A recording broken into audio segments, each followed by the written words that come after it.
Apakah dalam berdoa dengan berucap bala bala bala bala sekarang itu dikatakan bahwa orang tersebut sudah dibaptis oleh Roh Kudus? Mari kita bahas berdasarkan kebenaran Alkitab. Salam, bertemu lagi dengan saya di video channel Perjalanan Hidup. Saudara yang terkasih dalam nama Tuhan Yesus Kristus, hari Minggu kemarin umat Kristen di seluruh dunia merayakan sebuah peristiwa yang sangat besar, peristiwa yang membuat dunia terheran-heran, peristiwa yang begitu luar biasa di dalam sejarah umat manusia, yaitu peristiwa Tuhan Yesus Kristus naik ke surga, ya.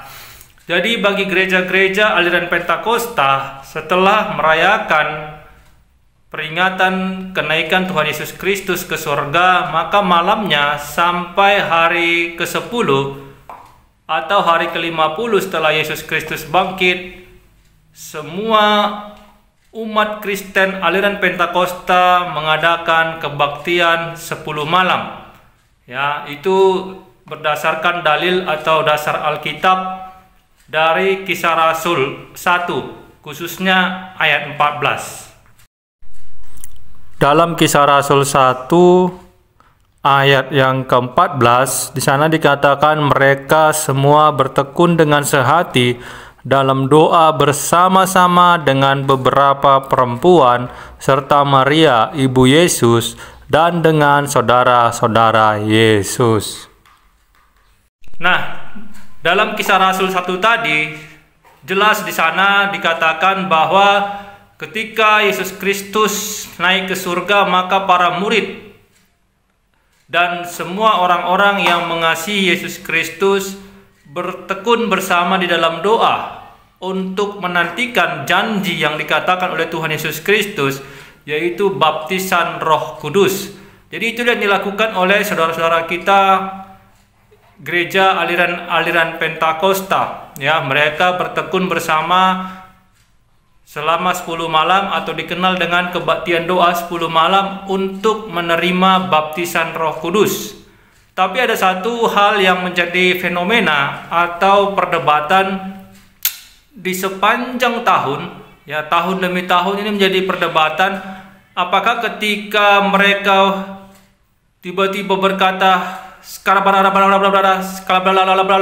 itu dipastikan mereka sudah dibaptis oleh Roh Kudus, ya, karena doktrin yang terjadi di gereja-gereja aliran Pentakosta, ketika ada seseorang yang mengucapkan bahasa tersebut, mereka dikatakan sudah dibaptis oleh Roh Kudus, karena bahasa itu mereka klaim itu adalah bahasa roh, ya. Ada juga yang mengklaim itu bahasa lidah. Tapi benarkah demikian? Mari kita simak dari kitab Kisah Para Rasul tadi, di mana juga para rasul mendapatkan bahasa yang mereka tidak mengerti. Itu di dalam Kisah Para Rasul 2. Mari kita baca, saudaraku.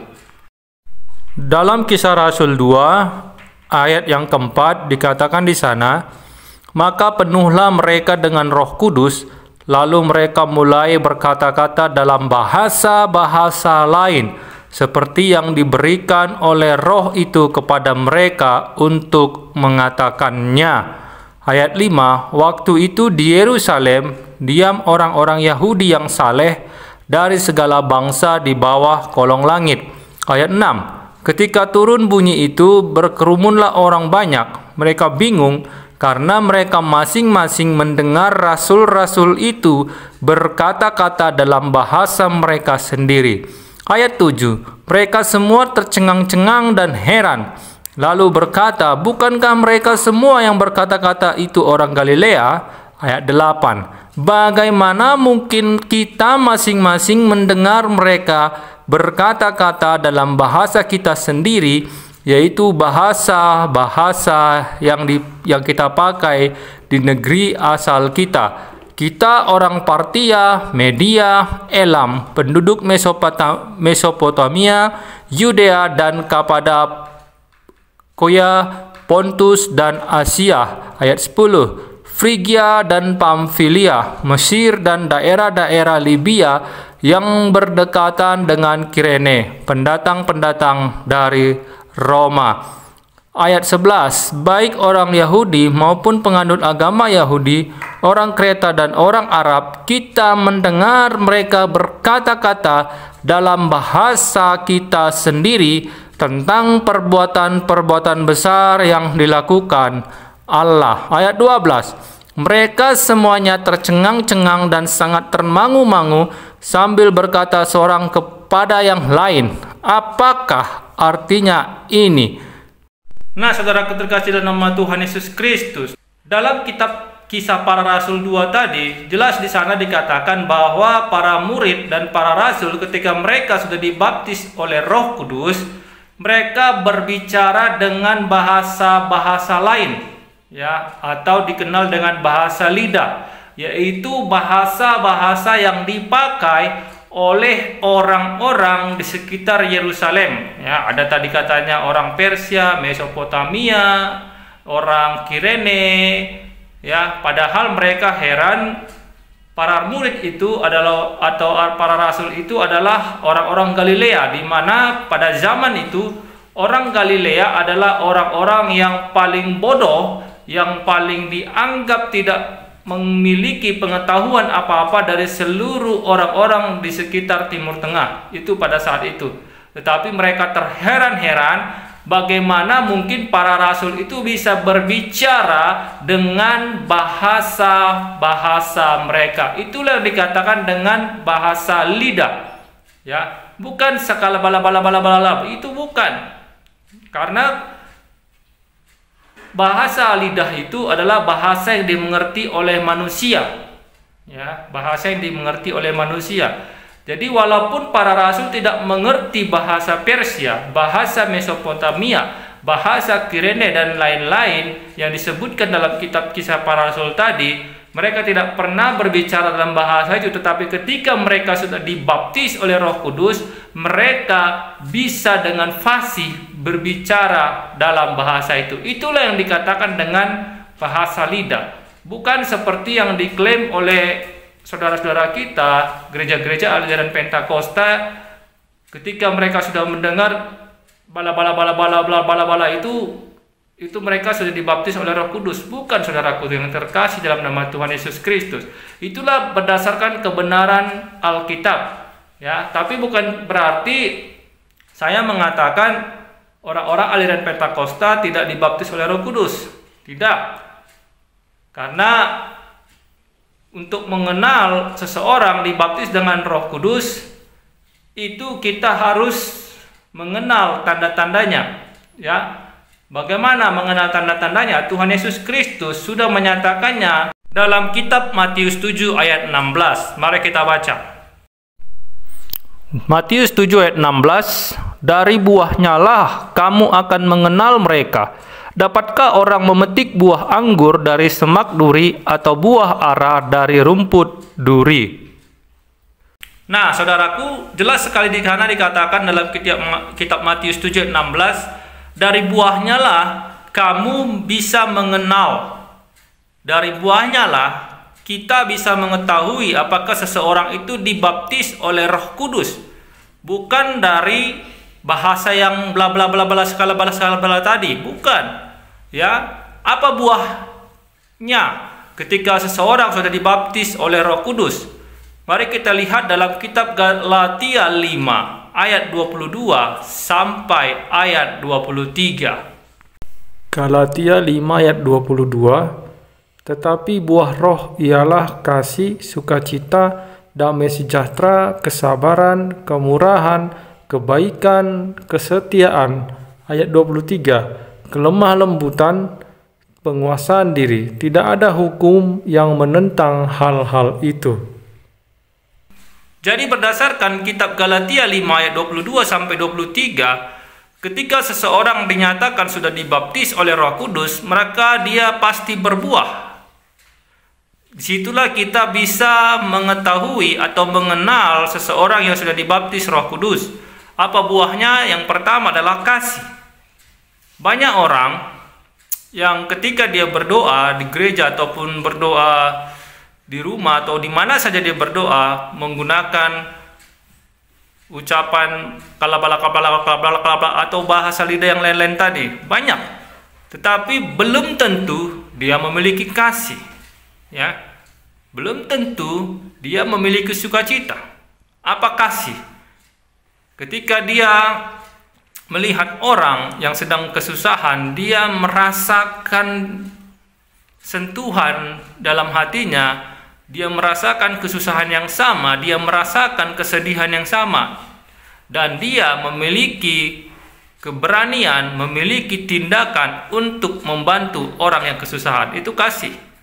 Dan itu bukan terjadi hanya untuk orang-orang yang seiman atau sekepercayaan atau segereja atau sealiran dengan dia, tetapi siapapun manusia, baik juga makhluk hidup, hewan, tumbuhan, dia tidak akan pernah bisa menyakiti mereka. Itulah kasih.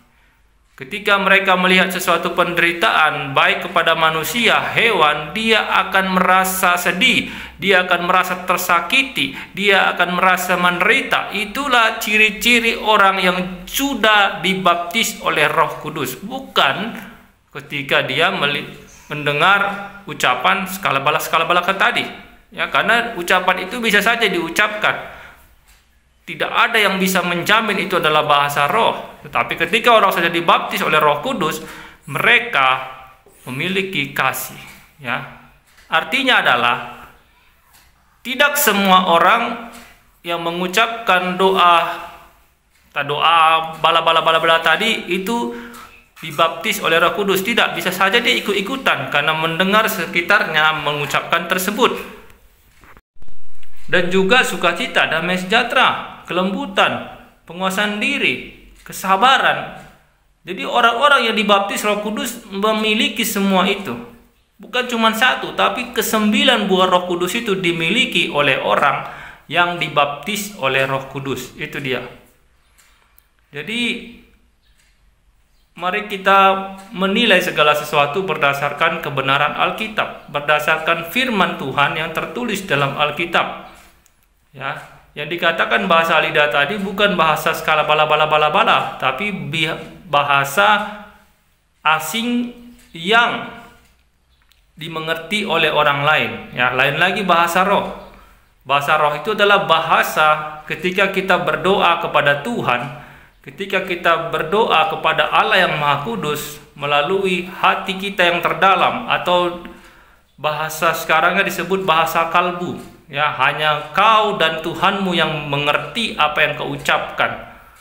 Ya, maksudnya diucapkan di sini bukan diucapkan oleh bibir saja, tapi ketika kita hening, ketika kita diam, kita berdoa, itu menggunakan bahasa roh, bahasa kalbu, bahasa jiwa, bahasa hati yang hanya dimengerti oleh dirimu dan Tuhanmu. Bahkan kadang-kadang ada momen, ada saat ketika kau berdoa, kau tidak mengucapkan apa-apa, tapi rohmu atau jiwamu berdoa kepada Tuhan. Itu disebut bahasa roh. Ya, sehingga kau tidak tahu apa yang kau ucapkan, manusiamu tidak tahu apa yang kau ucapkan, tapi rohmu tahu apa yang kau ucapkan kepada Tuhan.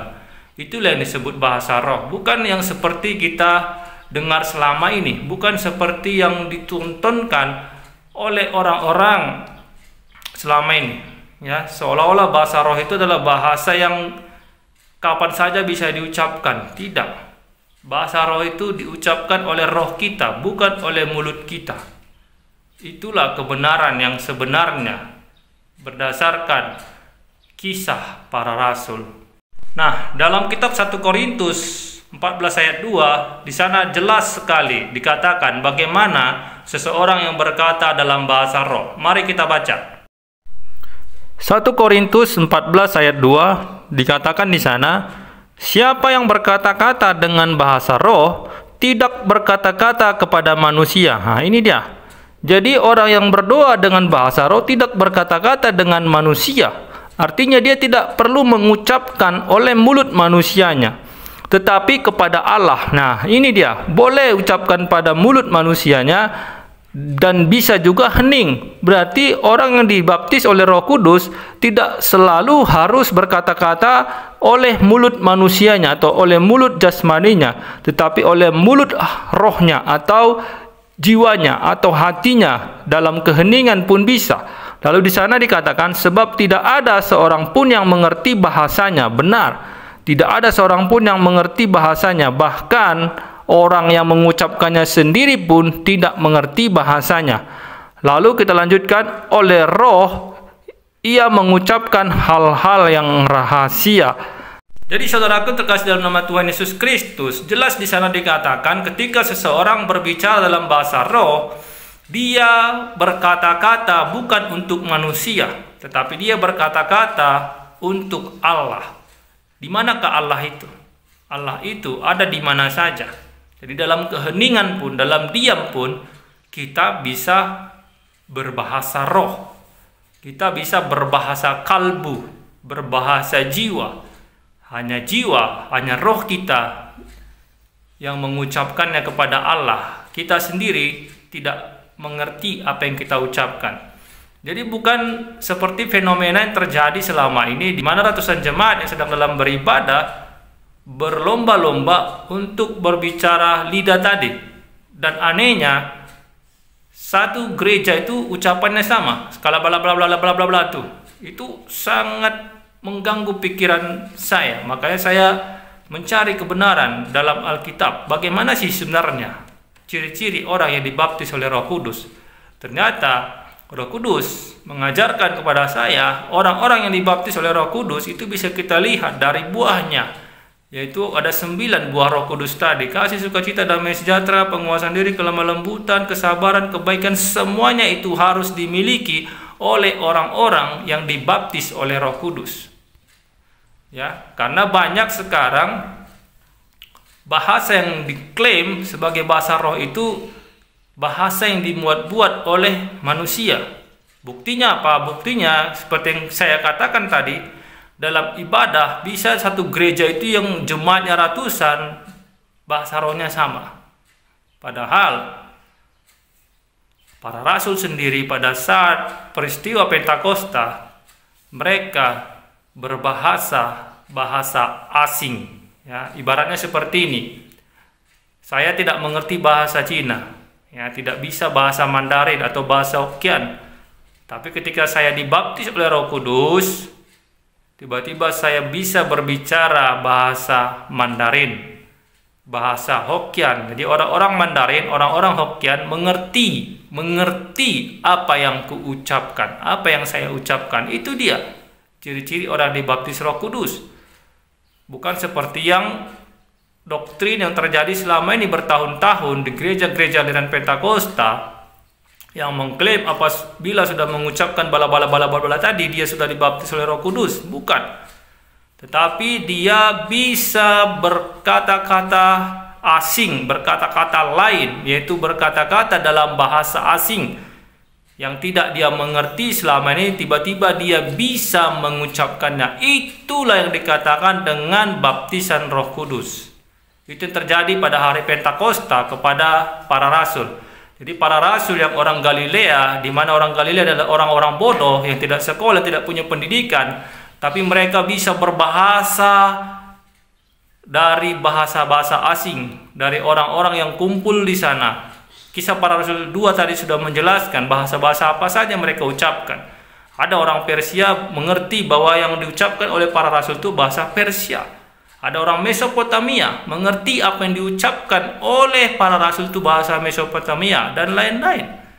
Jadi kalau misalnya kita tarik ke zaman sekarang, ketika kita sedang berdoa 10 malam, tiba-tiba ada orang Mandarin atau orang Singapura atau orang Hong Kong atau orang manapun yang mengerti bahasa Hokkien, bahasa Mandarin, mendengarkan orang-orang yang berdoa 10 malam mengerti apa yang diucapkan oleh orang-orang itu.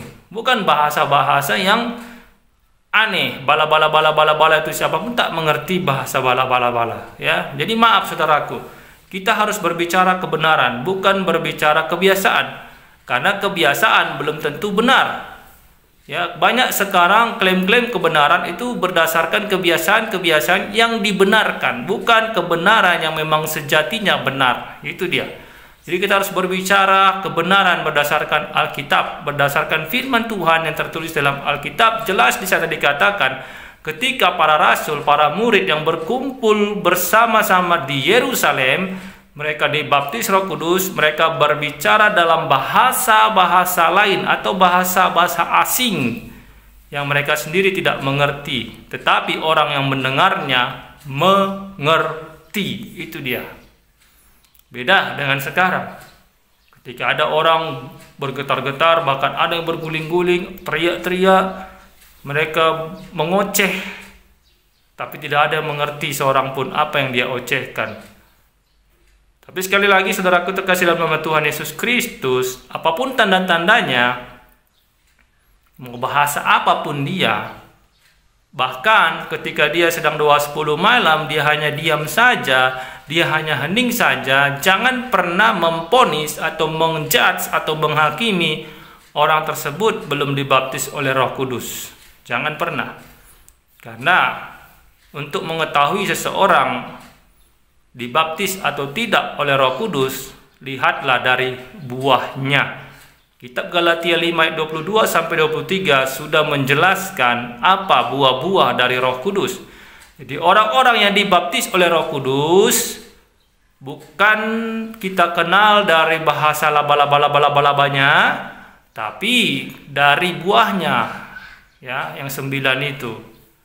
Kalau dia bala begitu pulang gereja hanya karena kena senggol di jalan oleh sepeda motor dia ngamuk-ngamuk, berarti dia belum dibaptis oleh Roh Kudus. Kenapa? Karena dia tidak punya penguasaan diri, tidak punya kesabaran, tidak punya kelemah lembutan. Dan ketika dia melihat ada orang kesulitan di jalan, ya seperti sekarang fenomenanya ketika ada orang kecelakaan di jalan, beramai-ramai hanya mengeluarkan handphonenya untuk merekam, tapi tidak ada seorang pun yang menolong, bisa dijamin dia juga belum dibaptis oleh Roh Kudus. Kenapa? Karena tidak memiliki kasih, tidak memiliki perasaan penderitaan bersama-sama. Ya, kalau kita belajar dari para rasul atau jemaat mula-mula, mereka itu memiliki rasa kasih, ya. Mereka saling mengasihi. Bahkan di sana dikatakan mereka menjual harta mereka untuk membantu orang-orang yang kesusahan. Itulah ciri-ciri orang yang sudah dibaptis oleh Roh Kudus. Jadi saudaraku yang terkasih dalam nama Tuhan Yesus Kristus, demikian video ini saat ini. Semoga video ini bisa menjadi satu jalan atau satu cara untuk mencerahkan kita, untuk mengerti apa sebenarnya kebenaran dari firman Tuhan, supaya kita tidak termakan oleh doktrin-doktrin yang belum tentu alkitabiah. Sampai jumpa di video selanjutnya. Tuhan Yesus Kristus memberkati kita semua. Amin.